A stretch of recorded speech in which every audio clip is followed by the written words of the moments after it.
Sooner Nation, Thunder Nation, we are back. This is the Just Okay Sports Podcast. I'm one of your village idiots, Daryl. I'm here with Jared and Troy. And by the way, if you are new here, this is Oklahoma sports. That's what we talk. And it's just an okay podcast as well. But please leave a 5-star review, comment, and subscribe and follow. We would greatly appreciate it. Gentlemen, how are we today? Go ahead, Jared. Good. I'm gonna be like Greg Popovich today or Kimmy Räikkönen. I'm just be like, good.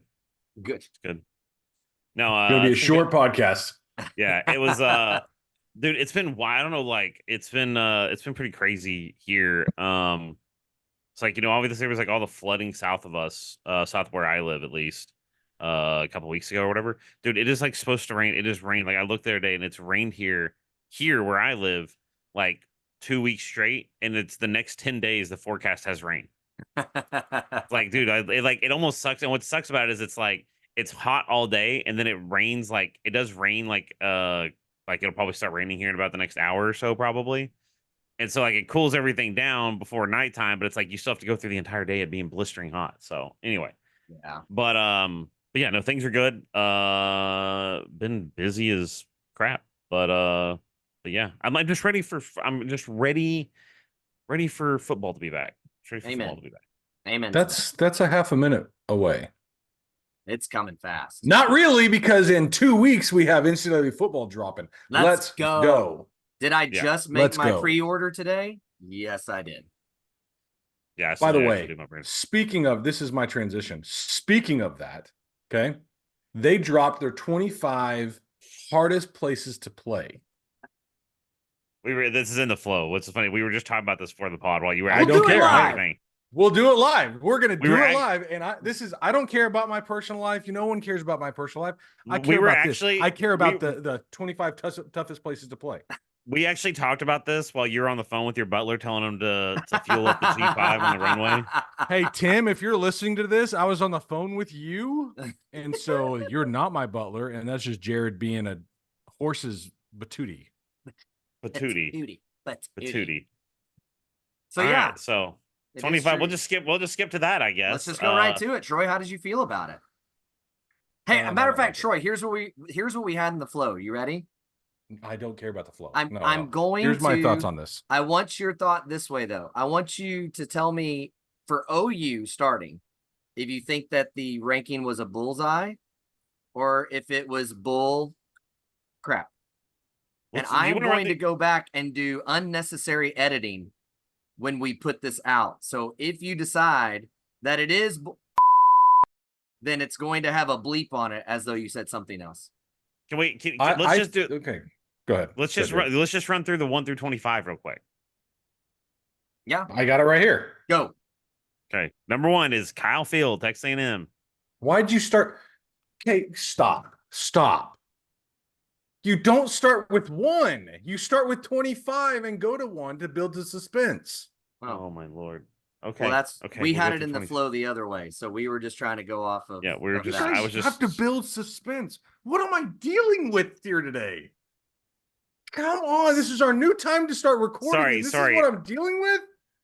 So I watched the Acolyte a couple weeks ago, so I'm still dealing with a brain rot from that. That's probably. Well, we got another one tonight. Let's figure out if the brain rot. Oh, I'm not watching anymore. Are you kidding me? I stopped watching. I'm watching.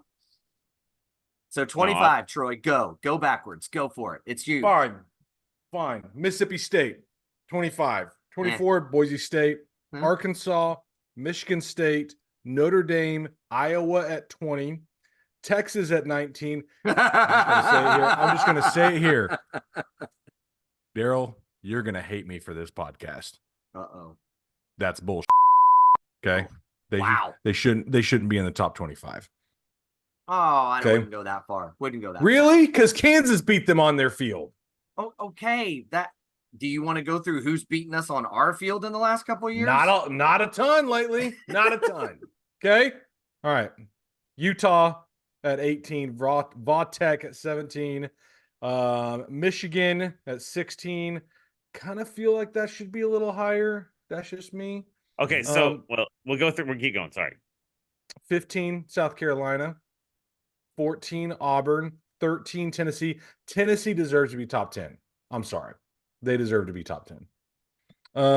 Clemson at 12. That's a little bogus. Oregon at 11. Don't enter into the top 15. Oregon, come on. Florida at 10. This is the top 10. Florida is at 10. Florida should be in the top 10, right? They're the swamp. Even though, but this is the argument we were talking about earlier that I want to bring up. Yeah. Florida State at 9. OU at 8. Wisconsin at 7. And really the top 7 is I think pretty decent. Yeah. With Wisconsin, Penn State, Georgia at 5, Ohio State at 4, LSU, Bama, A&M. Although I will say number 1 is bullshit.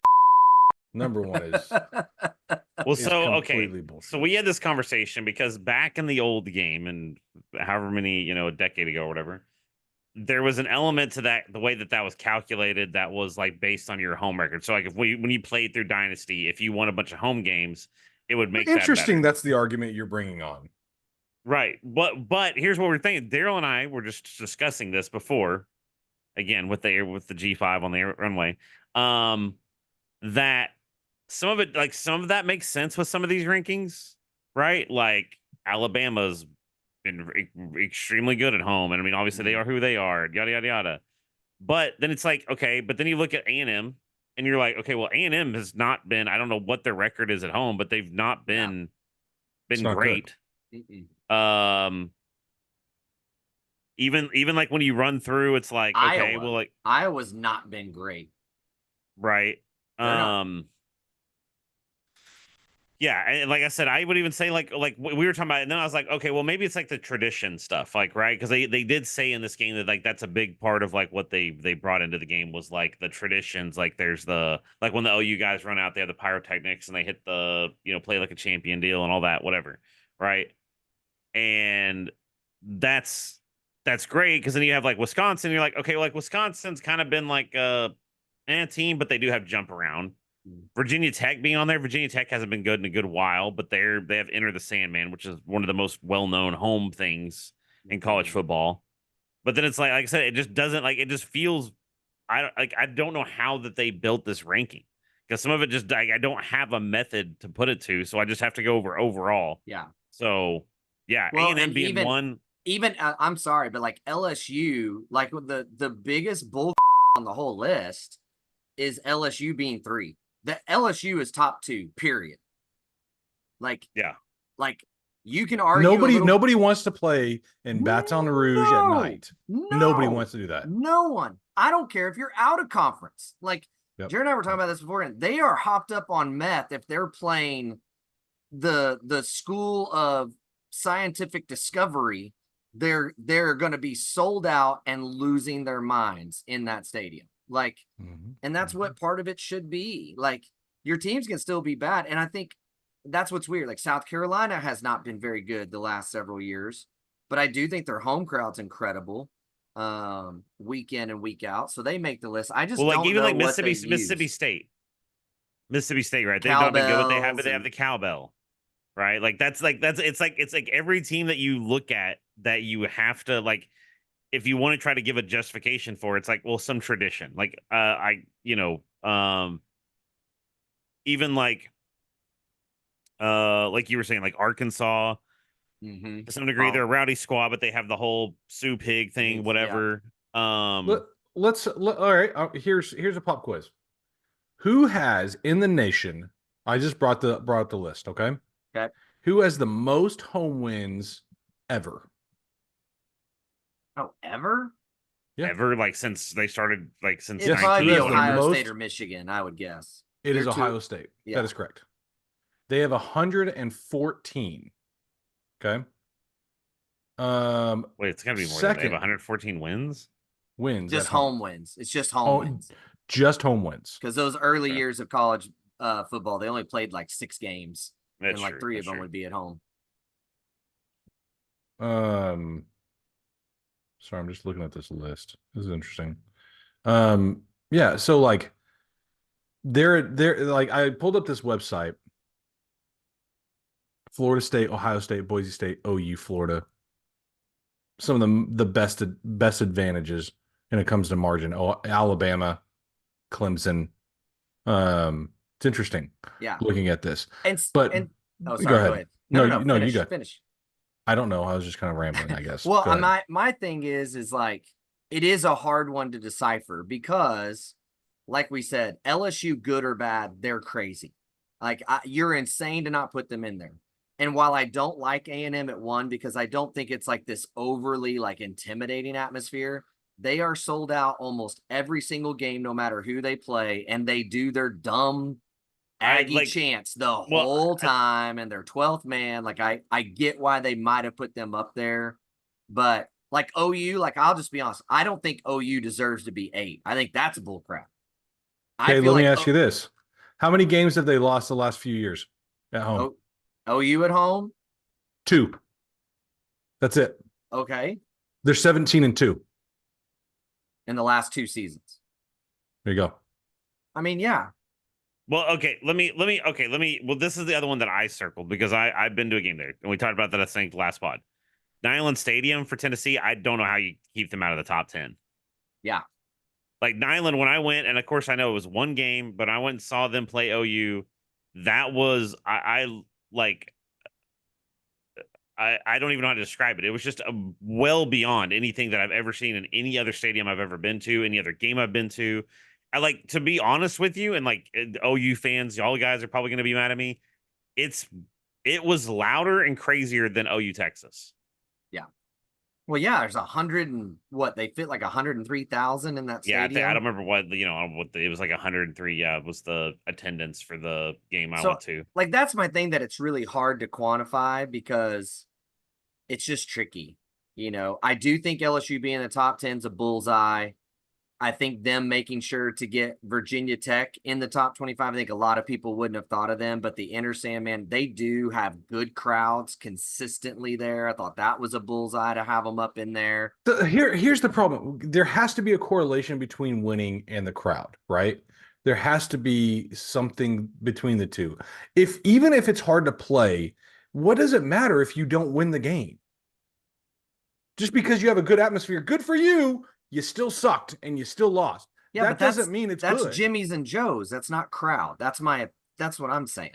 That's the home court advantage, the home field advantage. Having an advantage gives you more apt to win those games. If you're not winning those games, then what good is a home court advantage? Well, and my thing is, I'm like the part that I think is bullshit is like I think there's a little bit of recency bias. Like even Florida State. Like, you had the Jimbo years. Obviously, they were crazy, right? They were insane those years, right? Then they fell off. And in that gap, I don't feel like any game I ever watched FSU play, it wasn't that crazy. It's again, what we just talked about. It's like you have those teams where, like, even then, it's like FSU wasn't selling out games when they were bad. So, to that point, there's only maybe 6 schools in the country that can continue to fill a stadium, and they suck. Nebraska is the first one that comes to my mind. Yes. Yeah. Nebraska, but they're not an overly intimidating atmosphere, but they do. No, and that's why that's my whole point. A home field advantage gives you more apt to win those games. But I would put Nebraska. I would rank Nebraska higher than Notre Dame. But look at the records, though. Like if it doesn't play out in the wins and losses. The wins and losses is the final decider. Well, but then Troy, here's my counter to that. But if I could find you 10 teams that aren't in there that haven't sold out again. Well, for instance, one of the best teams at home in the last 10 years is Oklahoma State. 100%. I don't believe they deserve to be in that top 25 at all. Did you see that? Did you see that? What did you see that thing that I sent you? What games do they sell out? Okay, that's a good point. They Literally, don't sell out. They don't sell single game tickets because they're terrified of OU fans filling their stadium. But at the same time, that's not a home field advantage. That's not a home field advantage. But, well, hang on. But also, let's again. I highlighted Notre Dame, right? Because you and I talked about this, and it's like the year that OU went to play Notre Dame. I'm pretty sure that was like when Notre Dame was actually pretty good, like the year before. That was sometime around their title run, I think. So, like, they had recently been good. It wasn't like they were the dumpster fire at Notre Dame. And when you went to, I remember watching that game on television and being like, there is as much red in that stadium as there is any other color. Right. Like, and I've never watched a Notre Dame game like outside of, when they play I agree with big you. rivals, that I've just been like, man, that's just such an intense stadium. It's just like, Mm-hmm. it's historic. And I agree with y'all. That's why it should be a mix of the two win losses with the atmosphere. So, okay. That being said, we should do our top 10 for not this year, not this week, okay? For next week, our homework, Daryl, you're not providing homework this time, okay? I am. All right. Our homework is doing each individual's top 10 without revealing them to the other before next week's pod. Done. Okay. Done. I'm in. Which, by the way, that's so funny that you said not this year, because my youngest son's new thing right now, like if we had gone to get ice cream last night, he'd say, Dad, do you remember when we got ice cream last year? Everything yesterday is last year. Everything that he does. No, that's what you just said. Like to that point, like the atmosphere thing, Bama, we all know has been one of the best. It is the best program of all time. Right. And recently with Nick, incredible. They don't lose games, period, if it's road or home. Right. And their home record is one of the best. But I have heard from multiple people that their crowd is like OU's crowd of like they expect to win. And in the moment that you're in a dogfight, they're not there to support. They're there to be like, why aren't you winning big? Yeah. Yeah. And it's hard, but that's the thing. How do you measure that? How do you do that? Exactly. That's my point. It's so hard. Like, how do you do that? Like UTSA has one of the best home field advantages in the last 3 years. They have one of the best records. Isn't that wild to think about? The last 3 years, UTSA is 18-2.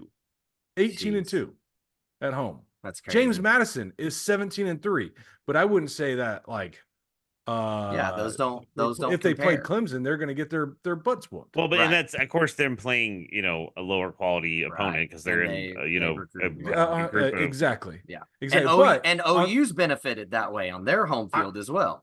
Sure. But I'm in the next few years is going to be fascinating with this. Yes. This is fascinating. Going to be awesome. But like I'm looking at this list. Phil Steele, put out the list of the best home field advantages over the last 3 years: Michigan, Georgia, Bama, Oregon, Utah, Ohio State, Oklahoma State, Mississippi, Clemson, UTSA, Oklahoma. That's your top level. Like, but they're the normal dudes, normal teams, and programs that win all the time. Yeah. Well, and like we were talking about too, like Penn State is one of those schools that's like when they do their whiteout games, it's crazy. Yeah. Like, and that was like that. That Where's was their Penn big. That was their 6, 8? I think. 6. Yeah, 6. We were 8. On their record over the last 3 years, though, is 17-4. Right. But what I'm saying, Troy, and is Tennessee is like 18-4. But my point being, when they even showed off the home field advantage, they used when Penn State caused Michigan to have to call a timeout before they even had snapped, like they had even snapped a play because they were going so insane.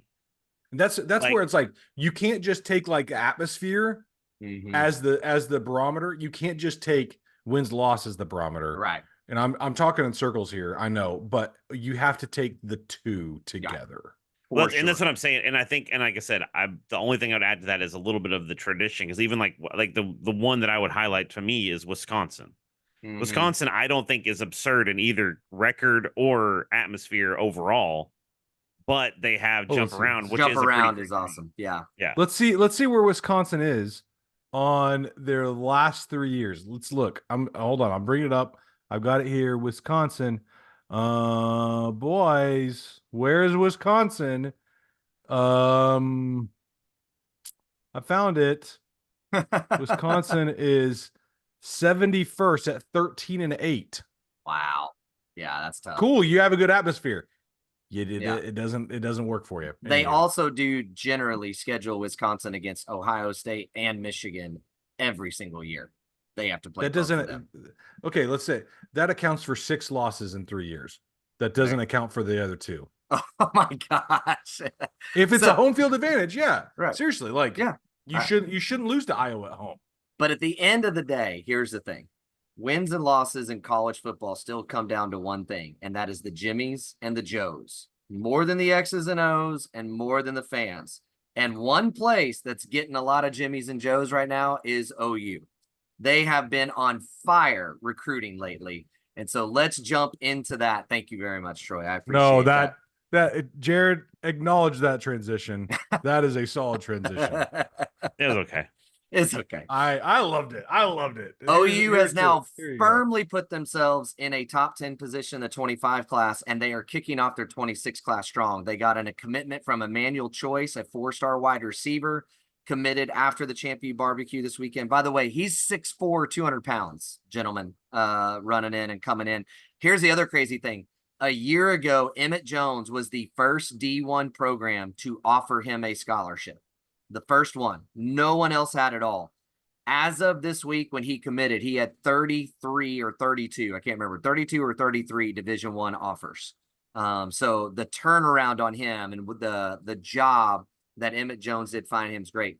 Jaden O'Neal, the 26 quarterback, commits to OU. They now have 3 guys, running back, quarterback, and tight end, all top 10 at their position in the 26 class, kicking it off strong. And then today, CJ Nixon, 6'6", 235-pound defensive end, although I do think OU will experiment with him at defensive end and tight end. He plays both in high school. He's got the ability to do both. Okay, preps coming to Oklahoma is always good, and I believe that linebacker and offensive tackle will be something that you see moving forward. Of these 3, Jared, I'll start with you. Guy you're most excited about that's been added to the class out of these 3? I mean, probably Choice. I mean, I think Choice is like, you know, there's something that we've been. I guess it's like I'm excited for him, but I'm also cautious with him. Like I feel like is one of those guys that could have the highest ceiling. Because we've even talked about this where OU's always clamored to find like that big receiver. Mm-hmm. You know what I mean? Like a guy that's just that kind of guy. And it's like we've had guys that have shown flashes. And even like this year when you had Anderson and Gibson. Yeah, you've had them emerge. It's like even then I was like they weren't dominant and they even kind of vanished in a few games, right? So it's like we're still, I would say, even with them, you're still wanting to find that potential. You're wanting to unlock that and have what you think they could be. To just see another guy that comes in that looks like he kind of be something like that, I think is pretty sick. So, Troy, how about you? How about you go first? He's researching.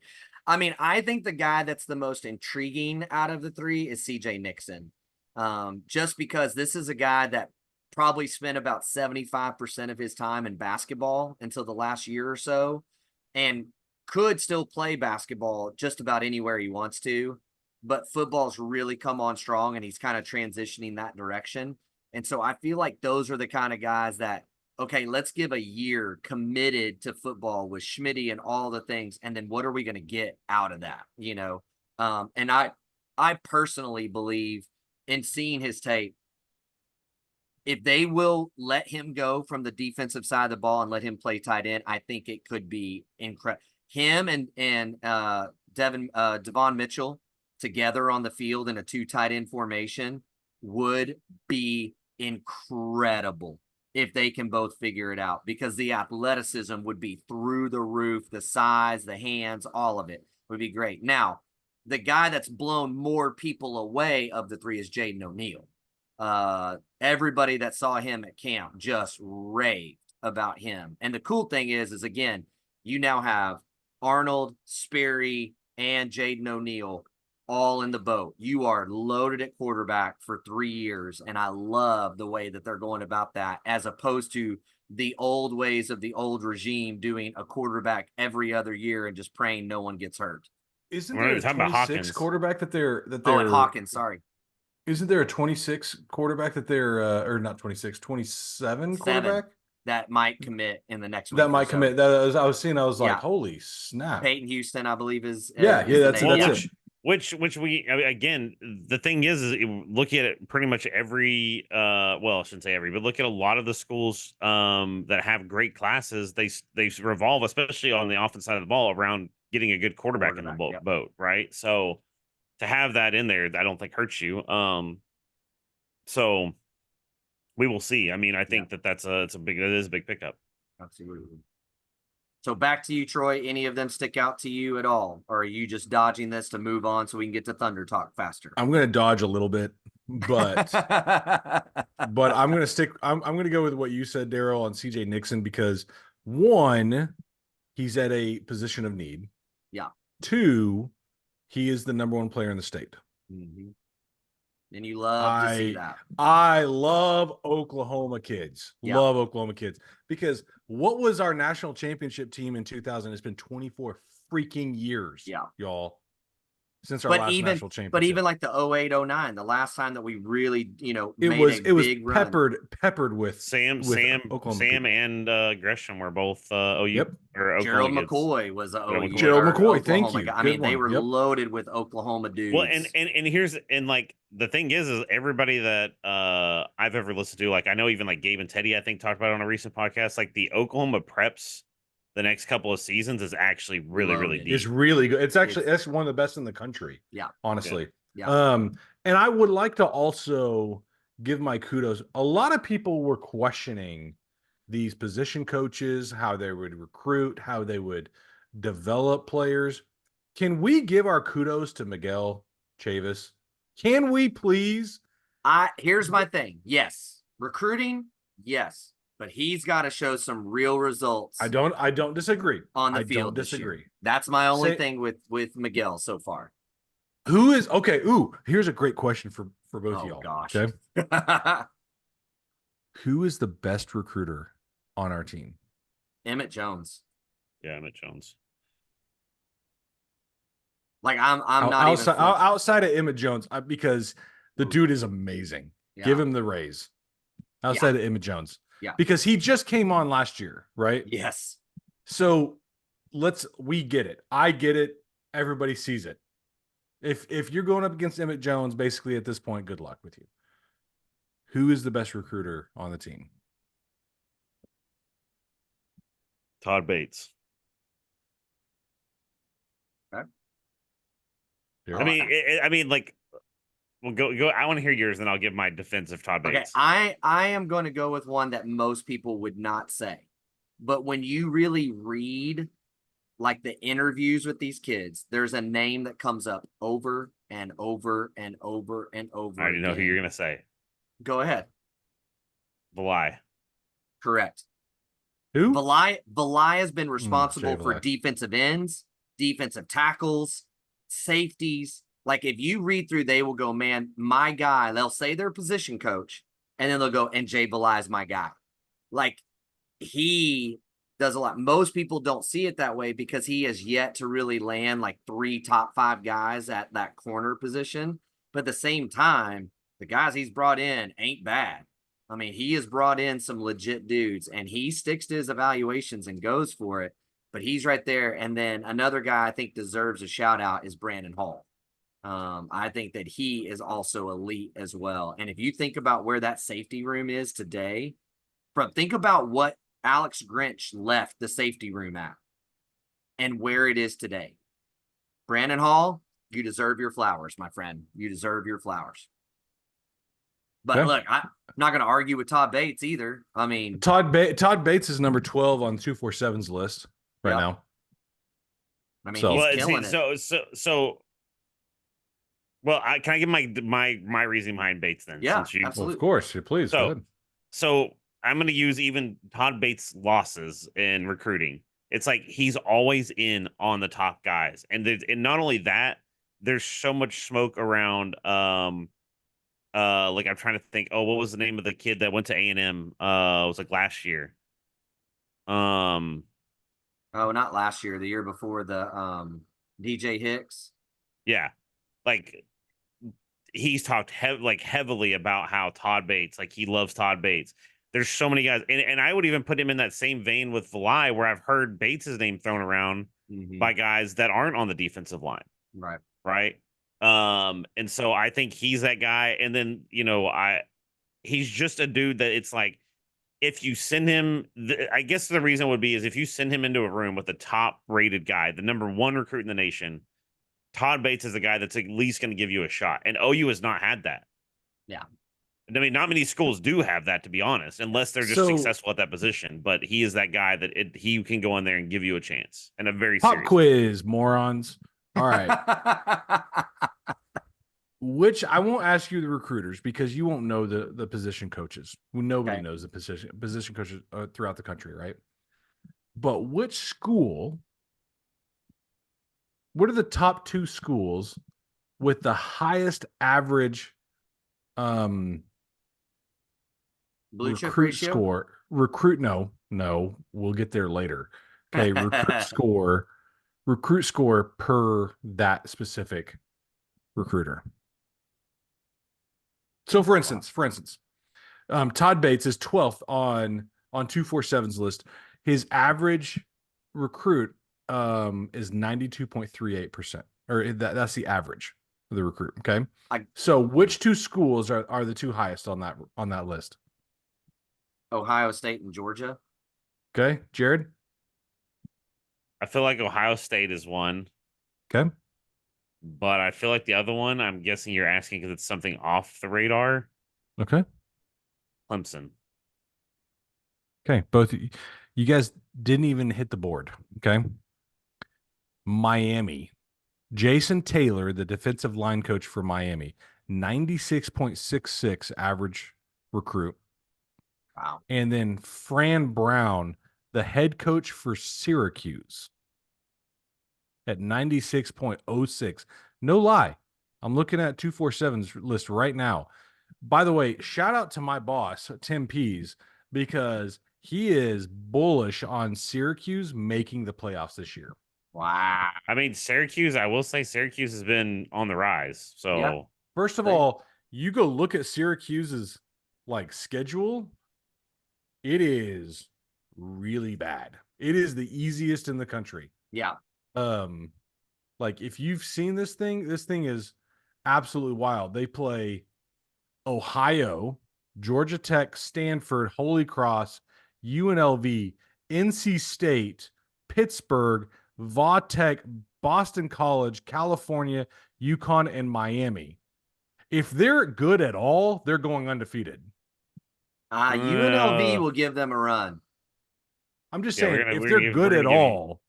UNLV, I mean, UNLV will. I think, honestly, a popular opinion, I think Miami's going to be better than people think. I don't think they're going to be a playoff team, but all I'm saying NC is State's sneaky good. It feels like all the time. That's like the easiest schedule I've ever heard of. It's not the most daunting, that's for sure. I would definitely say there's not like the shoe-in undefeated, but the problem will be with that though is how this committee is going to honor after the conference champions. Like, how are they really going to weigh it? Because I think there's going to be several conferences that their number 2 team is left out. Mm-hmm. And they're going to load up on Big Ten and SEC, and even the ACC I think will be left out some. Well, so even like I've seen people say, like, if OU ends up 9-3, yes, that they're in the playoff. There's multiple national people saying 9-3 will get them. I'll go ahead and say I would put a bet on it. If they go 9-3, they're in the playoffs. I agree. That schedule is that daunting. 100%. If they go 8-4, no, they're bottom top 25. Yeah. But if they go 9-3, they're in the national champion, or not national, but in the playoffs. The playoff. Yeah, I agree. Yeah. Speaking of that, teams with the best chance to make the playoff was released today by 247 based on their blue chip ratio, which, by the way, was nuts. Troy, do you have any idea? Did you see who the number 1 blue chip ratio was? Hold on. Let me bring it up. Did he see? Let me pull it up. I know. Who was it? Was it Bama, Ohio State, Notre Dame? Nope, no Notre Dame. No. Bama, Ohio State, Georgia. Because it was actually Ohio State at number 1, Alabama at number 2. Because we were number 4. We were number 4 or 5, right? I think 6. I think we were 6. We were 6? I'm pretty sure we were 6. Now, all that to say, but let me give you these numbers. The blue chip ratio for Ohio State's roster is 90%. No, we were 6. Yeah, 90%. That's wild. That is wild at 90%. And here's what blew me away more. that Georgia's only 80. I would have never guessed that Ohio State was 10% higher of a blue chip ratio than Georgia. So that's crazy to me. Can we go ahead and say that Ohio State is more underperforming than any other team in the country? If they don't do something this year, yes, I think you could say that. Can I give my hot take on Ohio State real quick? Yes. Oh, I love this. Yes, please go. Obviously, one of the best in recruiting. There's no, I don't think you can argue that. Development, horrible. Yeah.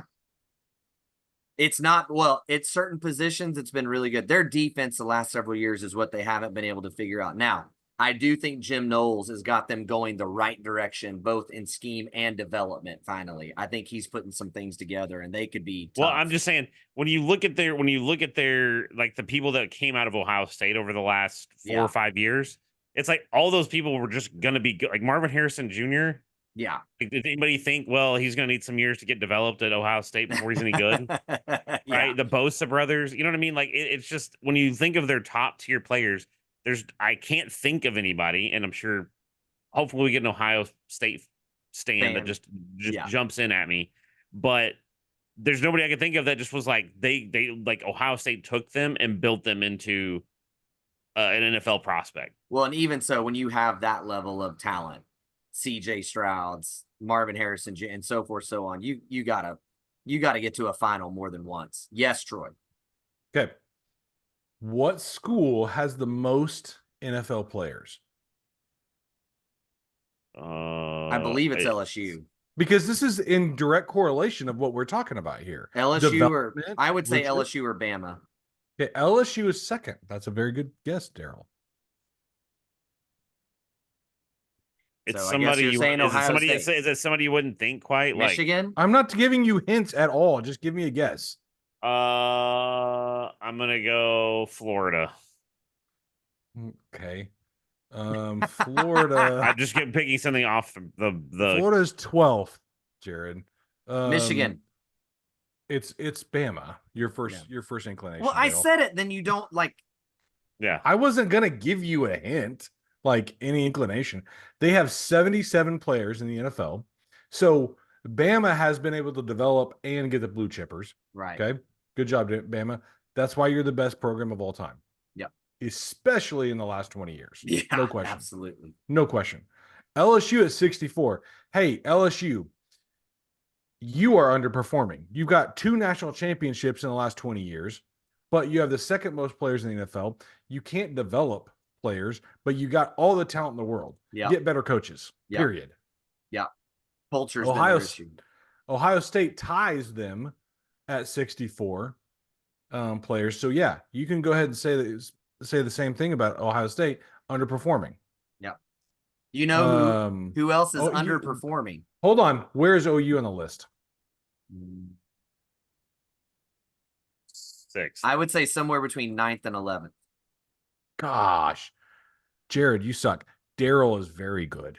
Daryl is we are 9th. We have 44 players in the NFL right now.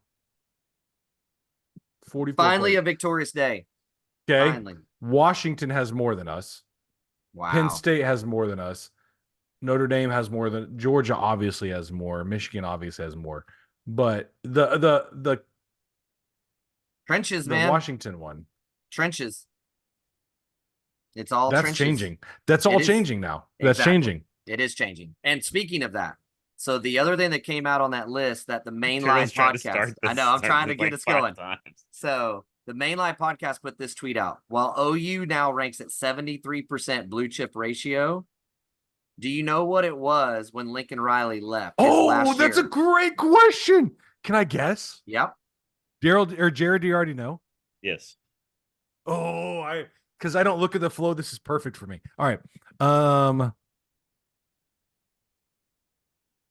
We are 73%. We're 6th in the nation this year. What were we at with Caleb Williams I know, on the roster? I'm going to say, okay. I'm going to say 54%. Way too low.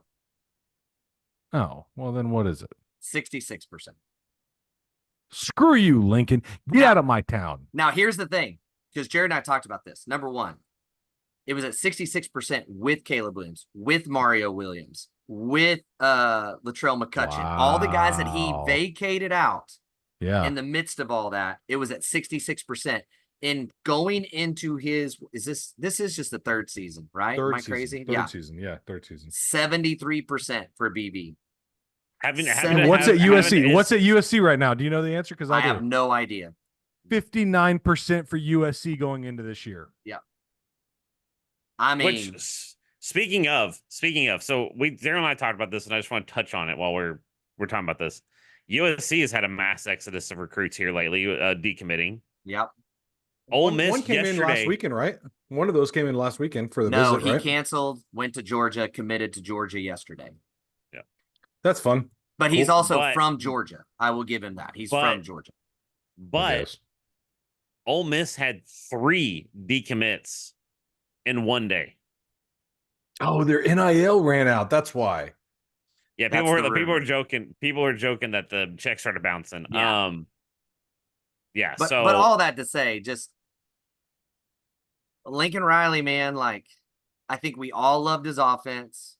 You can't deny his run of quarterbacks, all those things, but there is a real flaw in the recruiting side of things and the way that he handles that. And I think even just the way he handles the locker room. And I think this is a direct correlation to my next question. Also, the other thing that came out since we podcasted last was that Brent Venables was given an extension and a pretty sizable raise last week.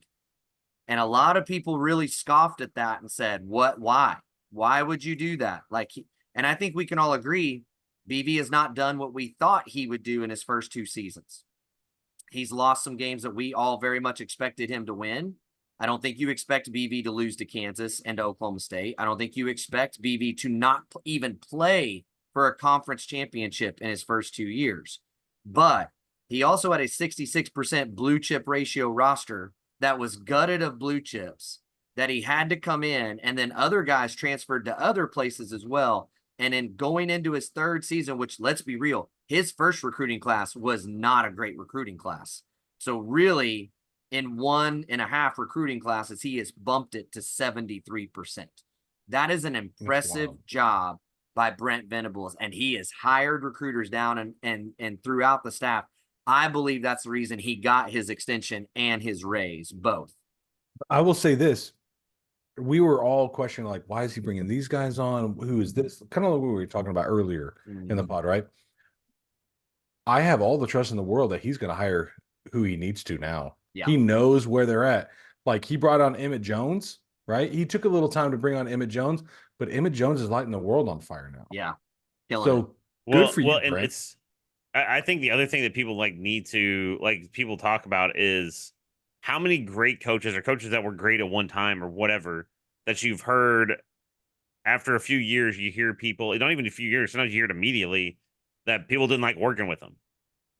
Right. Yeah. Or, it was like, there was the whole thing with even with Lane and even, with Lane Kiffin and, there was Saban and all that. There's all these things where you always hear about these conflicts because you have coaches that have way too big of a head, or they want too much control as a head coach or whatever, right? And they don't let their guys do their thing.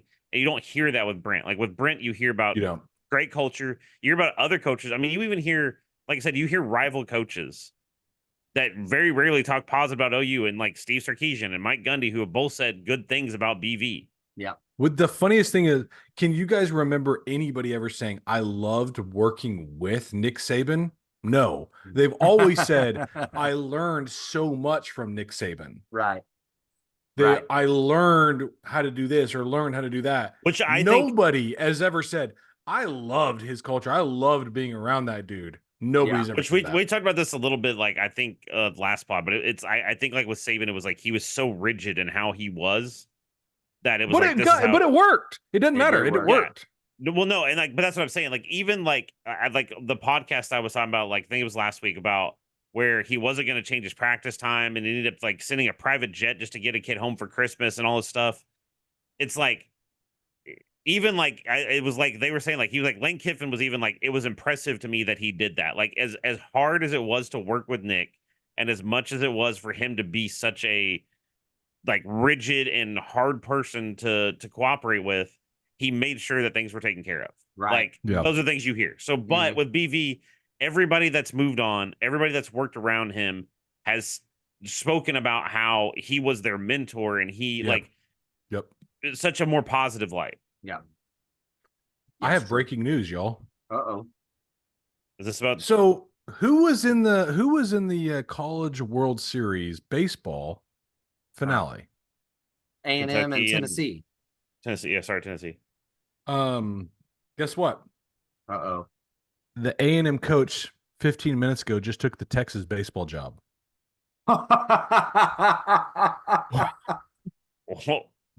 Here's a quote. Less than 24 hours ago, asking if he was going to take the Texas job, right? He's in the National Championship Series, World Series. Right.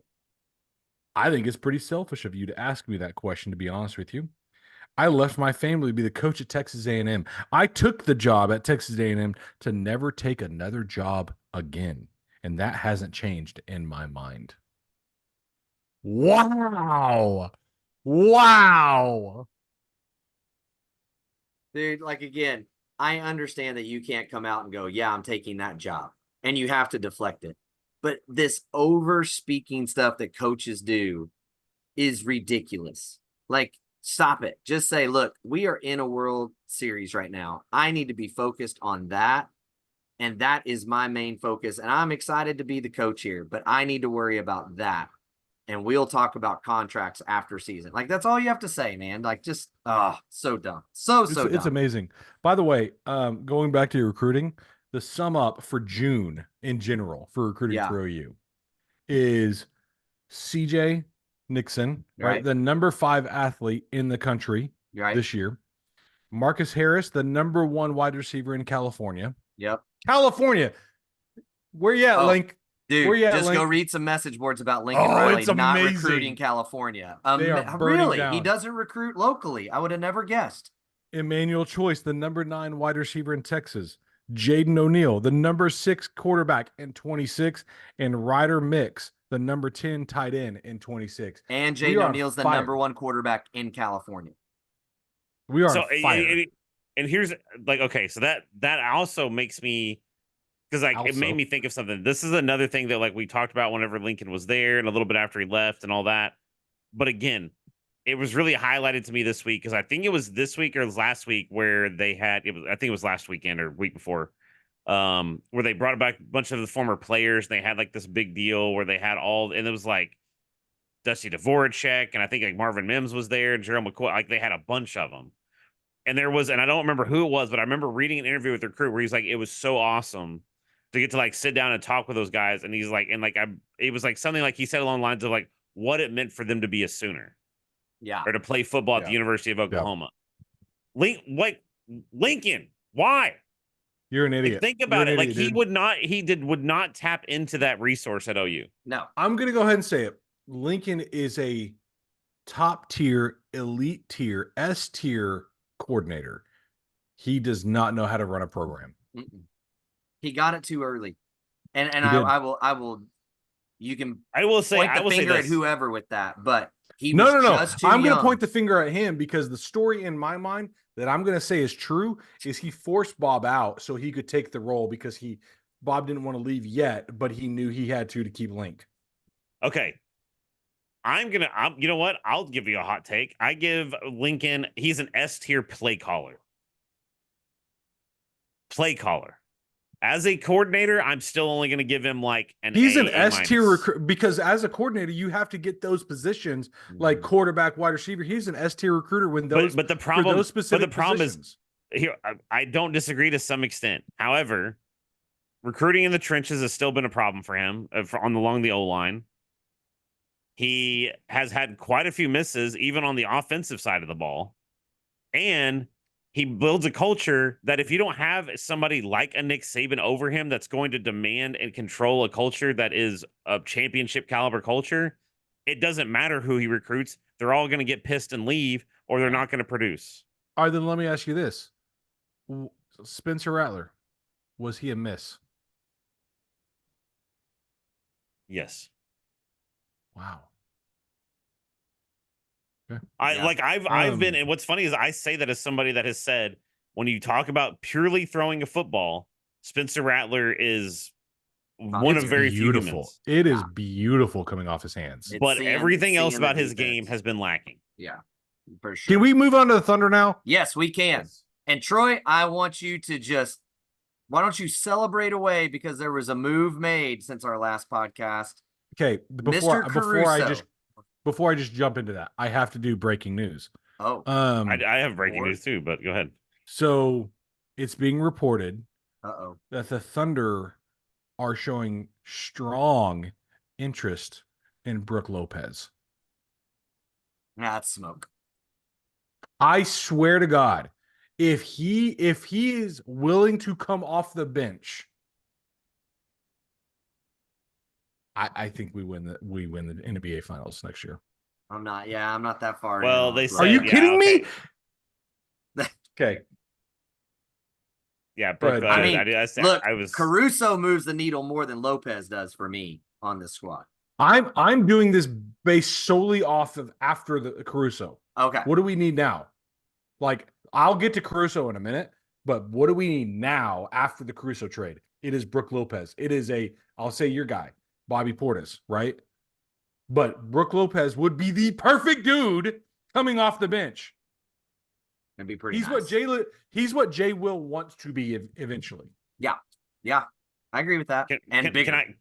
Can we also talk real quick? I don't know if you guys saw, Giddey has now spoken since the trade. Oh, yeah. I saw this, but I don't know what's happened. Tell me what he said. I don't really think he said anything that bad. I saw some Thunder fans on somebody's Twitter. Always gonna run with it. It was nothing that hadn't already been. I've been really busy today. Giddey says that he basically told Presti, the coaching staff, the organization, that he did not want to come off the bench, and he feels like now that he's at the Chicago Bulls, he can unlock his potential. Dude, and I think we all agree with that. That's no slight on the Thunder organization. That's what I'm saying. I love Giddey. I still do. Right? I love Giddey.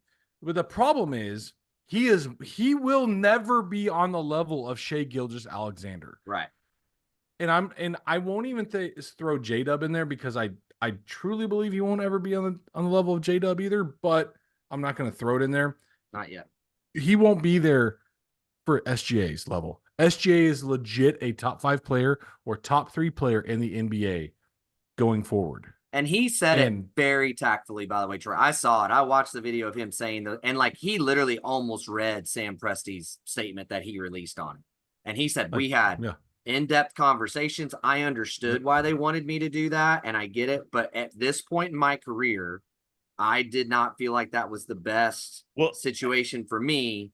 And I really believe that I can unlock my potential here. And this is one of the greatest spots I could have landed. And I'm super excited. Honestly, this is like one of those weird, like, trades or transactions that benefits everybody. Yeah. 100%. Like, the Bulls get a young superstar that they can develop. I mean, Giddey's 21 years old? Yep. That does have what we all think, I believe, is a high ceiling. It's not SGA levels, but we think he has a high ceiling, right? Right. And the Thunder get a defensive, proven defensive talent to add to their roster that seems excited to be able to come to Oklahoma City. Yeah. And play for a championship, hopefully. 100%. So, Troy, break loose on Caruso now. And how shocked were you that no picks were included in that trade? Okay. So, Jared, I called Daryl. Daryl's like, I think, was it on a Friday this happened? I believe. Because you were mowing your lawns or something like that? Something. I called Daryl, Jared, and I'm like, Daryl, do you know what just happened? He goes, no idea. No. Which is typical. I usually break the news to Daryl. And I go, we just traded Giddey. And Daryl's like, cool. Who did we get back? I'm like, Caruso. He's like, tell me more. Like, and I'm like ecstatic over here, because I'll tell him exactly what I'm going to tell y'all is, or I'm going to tell you what I told him is, Giddey was like a 9.5 in the playmaking ability, right? Mm-hmm. Out of 10. Caruso's like a 6.5 to a 7. Mm-hmm. He's not lacking, but he's not near the elite talent that Giddey is. What Giddey lacked was in 3-point shooting and defense. He was a 5 or a 6 on both, right? Caruso, from 3-pointer, he's about an 8.5 to a 9. And on defense, he's about a 9.5. He's on the same exact level as Lou Dort, if not more, because he's recognized for it. Yeah. Right. He doesn't, if they don't want him to deal with like the best player on the court, they don't have to. They could put Lou Dort on him and let him take the second best player. Yeah. You're talking about Caruso won the All Hustle NBA award this year. He was second team all defense this year. Last year he was first team all defense. Yeah. He shot 41% from 3. So where Giddey was poor, Caruso is good, if not great at. Yeah. And this move alone could put them over the top. That could put them in the level of Boston, because if you go down the list, there is nobody from 1 to 10 that is bad at 3-pointers or bad at defense. Nobody. You've got 4 dudes that received votes on the all defensive team this year. 4 dudes. Nobody else had more than 2. We already had a embarrassment of riches of perimeter defenders with Kaysen, Lou, J-Dub, Shea. There it is. Those 4, right? Now you add Caruso to that with Chet backing them up. This is absolutely wild. And the reports are that they want to lock him up for long term, which I'm like, yes, if you can get him on a deal. He's only at 9.8 million this year. So essentially 10 million. We still have 30 mil to play with this year.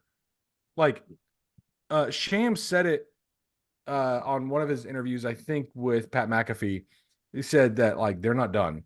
They're still looking at other ways, because now, just like we've all thought, like we think Presti thinks outside the box, blah, blah, blah. But sometimes in the box is so evident, like it's win now. Yeah. He's like, it is win now. Like, and with this move, that signifies it. We all said Giddey was the move to make. Now, what does he do? Yeah. Now, where does he go? Well, here's what's fun for me, Troy. The more I've thought about it, it is win now. And literally, I think that they are going to push all the chips in for a 2-year run. But I don't disagree. Part. And then guess what? After that, it's going to be fantastic still. Exactly. That's what I was getting at. Like, even when all those, whatever they bring in and sign and do, when that's done in 2, they're going to still be able to have Chet, J-Dub, and Shea on the books.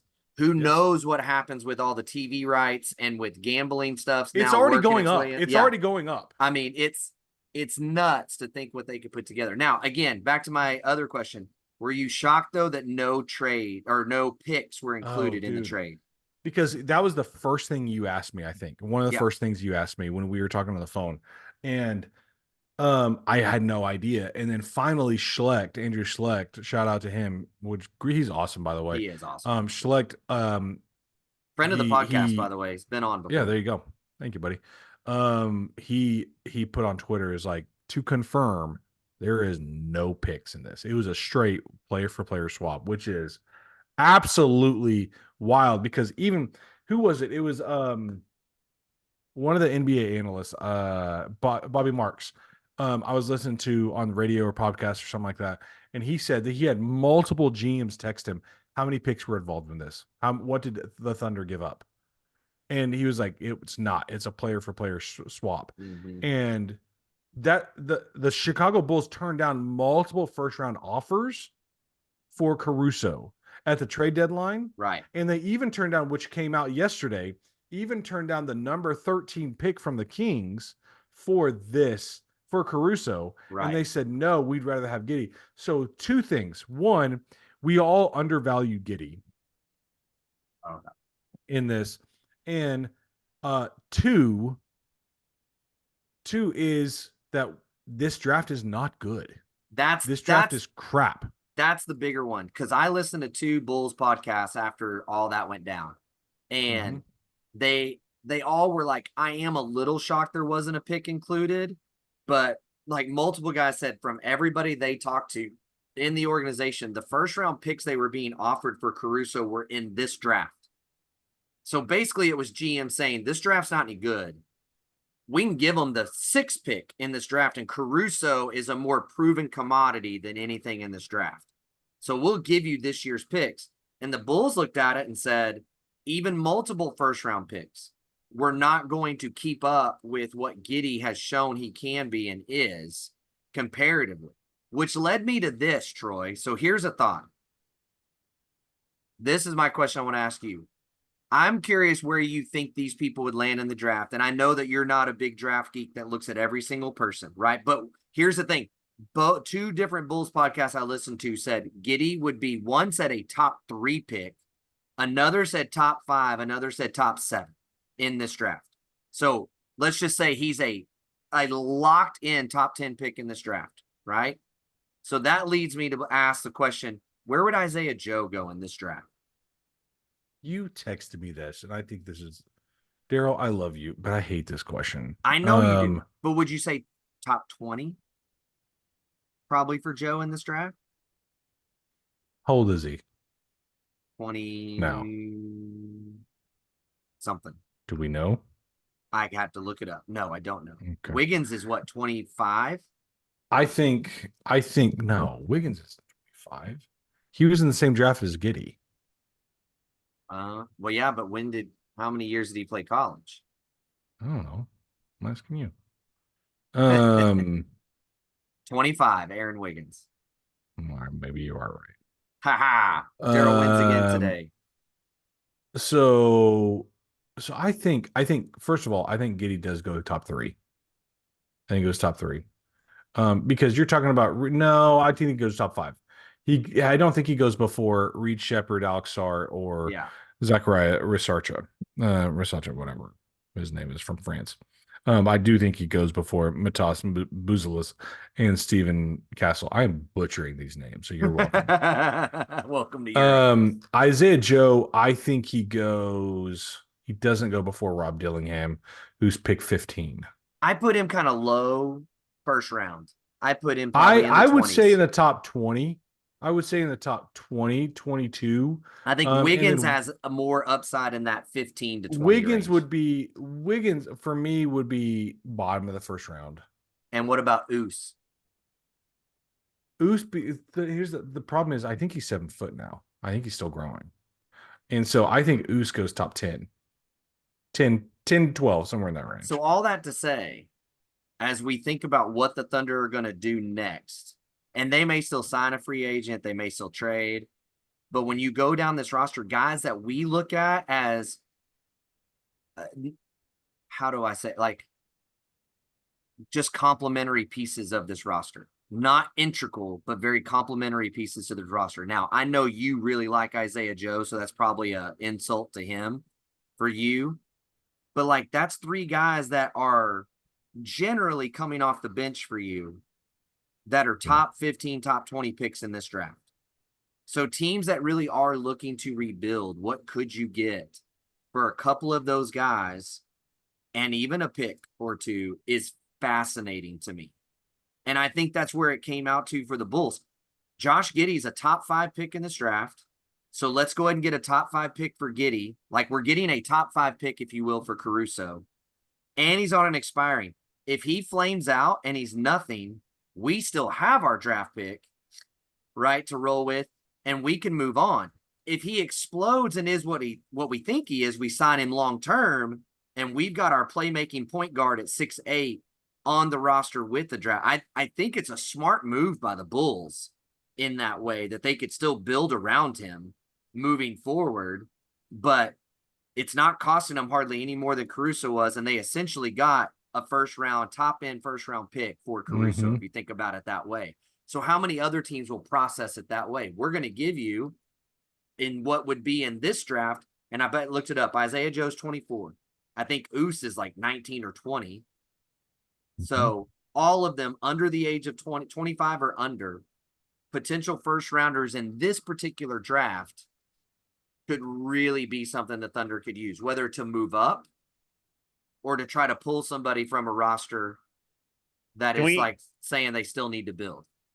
Can we just like really quickly touch on how crazy it is when you start really? I mean, I know everybody Thunder's the second youngest team or whatever it is in the NBA or whatever it is, but like you're talking about guys that are 19 or 20. Giddy is 21.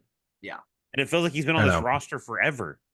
Yeah. It's like you what like Troy, maybe you know more of a specific range, but it's like I've always been led to believe like that age range from like really hitting a peak is like 27 to like 30, right? Like is when somebody is like should be like top of their game. It's 28 to 31 is your peak years in the NBA. You're right there. So it's like Giddy's 6 years, Yeah. bro. Yeah. Like, you know what I mean? Like that's what's wild.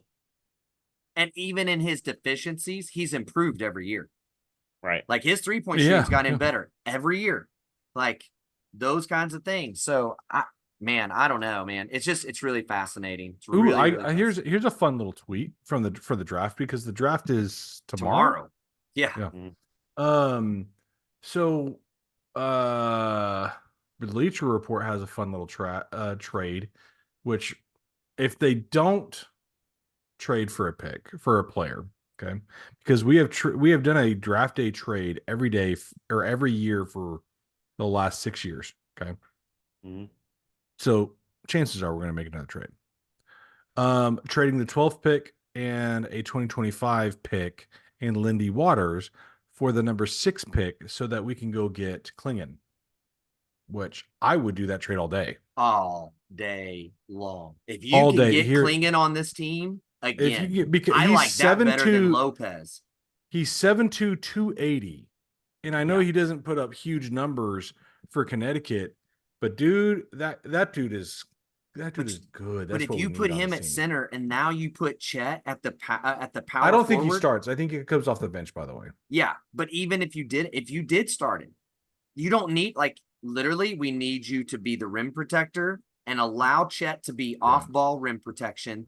We don't even need you offensively big. If they close out on Chet, J-Dub, and everybody else on the perimeter, you're going to get dumps and lobs in the middle, and you just put it down like that.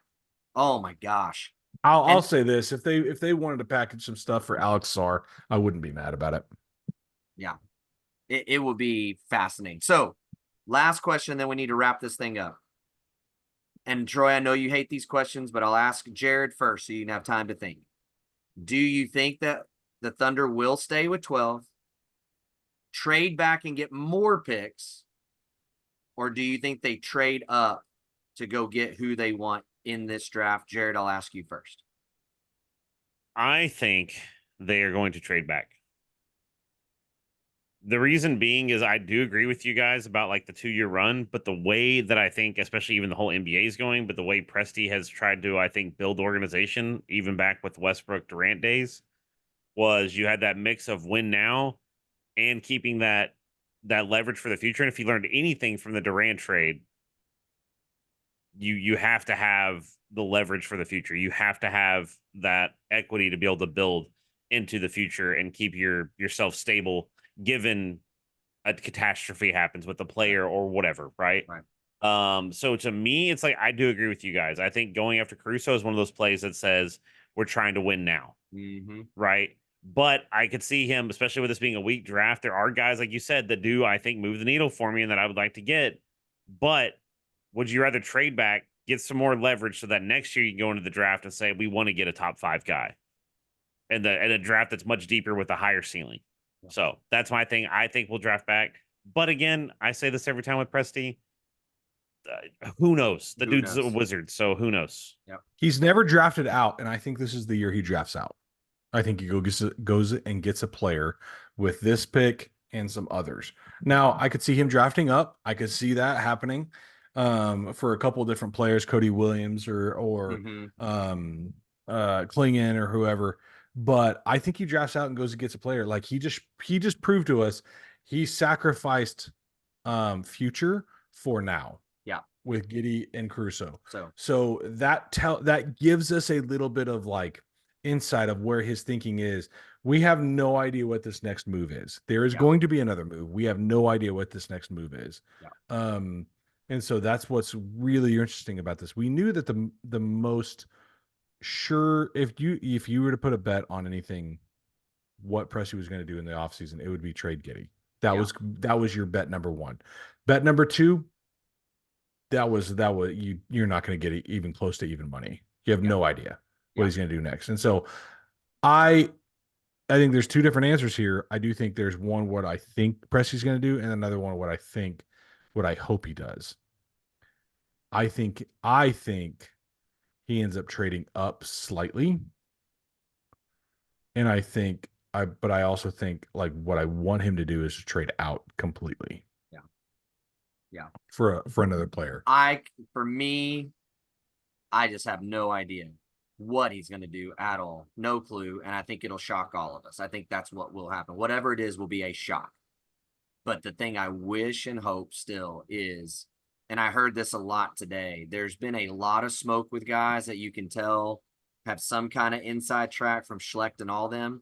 The Caruso trade not only bolstered the roster, but it gave them, and I heard this from two different places today, it gave them the flexibility to let go of Case and Wallace if somebody wants to go young and future, or, and this bothers me, but Lou Dort.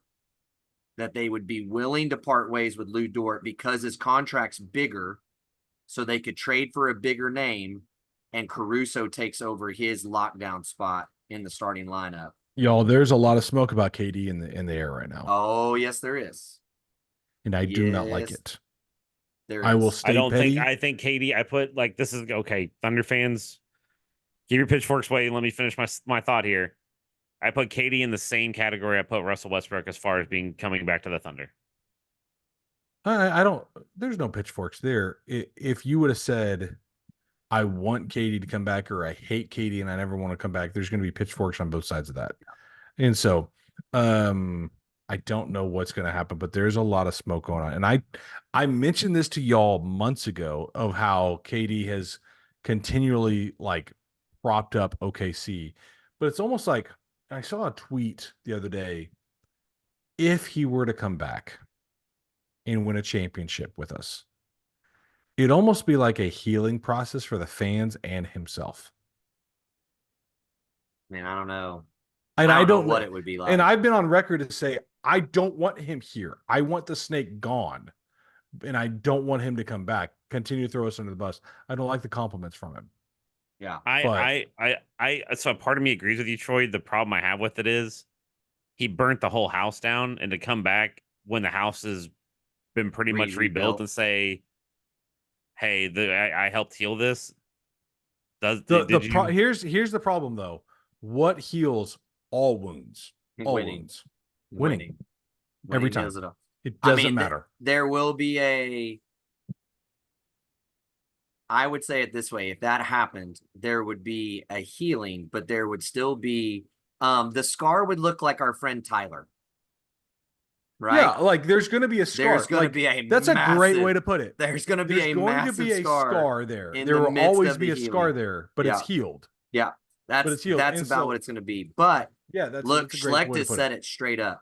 He knows for a fact. He said it on their podcast, Down to Dunk. If you haven't heard it, writes for The Athletic.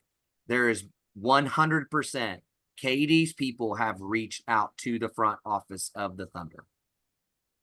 Now, the question is, the front office was very burned by how KD's people handled his leaving. And we've talked about this multiple times. It wasn't just that KD went to Golden State. I think everybody understands that. It's that he gave them zero indication that was happening, and there was enough room in that salary cap for KD to sign with OKC and be traded. And we know how Presti and the front office works. They do everything they can to give you your spot where you want to go. They work tirelessly to do that. And guess what he did when he left Golden State? He did a sign and trade for Golden State. He didn't for OKC. And I think that the fact that he didn't do it to start with, and then he did it for Golden State, when Golden State was the franchise that said, well, their GM on stage at the parade basically said, well, I mean, you're not really one of us. And basically said, this is Steph and Clay's deal. And he still did a sign and trade. Yep. That, I think, is what the salt in the wound is for the front office. And I don't know if they can get over it. Couple things. One, breaking news. OU just got another transfer in softball. Yes. Shortstop, BYU. Shortstop from BYU. And here's some more remarks from Giddy. Okay. Okay. Sam and Mark, talking about Sam Presti, Mark Dagnall, they draft people first. The people from top to bottom are just unbelievable. My teammates were great, coaches, front office, and everybody in between. From top to bottom, just a class organization. Couldn't speak more highly of them. Yeah. Remember his exit interview. Oh, From his exit interview, it was like emotional, dude. Yeah. He was pleading his case to stay. Yep. And now he's gone. And I want him more than anything to average 20 and 10 next year. 100%. And everybody be like, why did they ever trade Josh Yes. Giddey? Yes. But it's because Shea's averaging 32 and J-Dub's averaging 25 and Correct. Chet's averaging 18. Yeah. That's why. Yeah. I think it's an awesome, and I think every Thunder fan wants him to just blow up and succeed like crazy. I think everybody. I love that dude. So, love that dude. Last question, then we have to wrap up. You guys' thoughts on JJ Redick to the Lakers becoming official? Next. I said this earlier, which just I guess I'll just repeat it. The Lakers fan base are just there. I don't know. Like, I feel like they just have unrealistic expectations, and I feel like he's in a terrible situation to. I mean, you said those are your words. Terrible situation to succeed, and it's like I don't know how he does. Unless like it's like for him, it's like if he doesn't win an NBA final, then everybody in LA is going to want to crucify him. Yeah. Yeah, I think it's a terrible spot for a first-time coach that hasn't coached in. I don't even hate JJ Redick. Like, I actually like JJ Redick. All right, but yeah, love the podcast, love his insight to basketball. I just think it's a terrible situation. And when did head coaches start cussing in their press conference? Yeah, that was a little over the top. I told Jared, like, look, man, like people can cuss, whatever, but that felt very much to me like I'm trying to earn street cred with my locker room. I'm going to drop an F-bomb in here so my guys will think I'm cool. Is what that felt like to me. But you know, like a little bit of an irony is there's that series that's like I think it's like still like mid-season or whatever. The one that's about the Clippers whenever JJ was there and Blake and all that stuff. And it's about that whole saga. So it's like it's kind of funny that it's just like now he's going to the Lakers and it's a whole deal. Yeah, it's wild. Well, that's all we've got for today. So again, we're not reporters, and we know it's an average podcast, but we hope it's fun. We hope we give you something to think about and some insights into things. So thanks for coming along for the ride. We really do appreciate you guys that listen and watch, and so thank you for it. Come back, do it again. Leave some comments, leave some reviews. Hit us up on Twitter. Let us know what you think about the EA Sports ranking, all that kind of stuff. Interact with us tomorrow during the draft as well. We would appreciate it. I'm Daryl. That's Jared. That's Troy. And we will talk to you guys later. Bye, Baker.